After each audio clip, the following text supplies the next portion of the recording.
Pelaksana Harian Bupati Oku Teddy Melwansyah melakukan sidak kedisiplinan ASN di ruang lingkup Setda Oku. Dari hasil sidak ini tidak ditemukan ASN yang bolos atau masih liburan.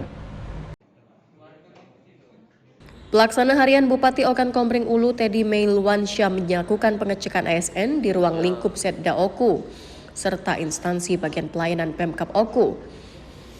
Dalam sidak ini belum mendapati ASN yang masih liburan. Tidak ditemukannya ASN yang bolos kerja pasca libur lebaran karena adanya surat edaran WFH dari Kemenpan RB yang menginstruksikan bahwa 25% pegawai dan honorer di ruang lingkup pemerintah kabupaten bekerja dari rumah.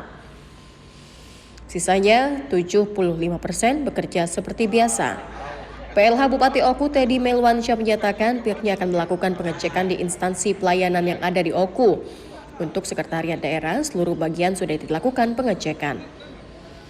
Tidak hanya melakukan pengecekan daftar hadir saja, Teddy juga melakukan pengecekan seluruh ruangan pasca ditinggal libur lebaran.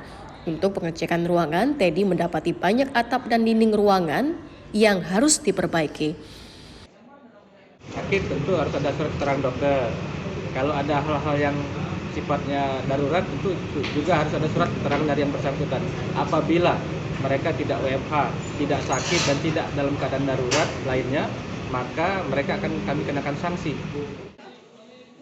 Teddy Melwansyah mengultimatum jika ada ASN yang kedapatan bolos ngantor atau masih berada di luar kota, akan dikenakan sanksi sesuai aturan yang berlaku.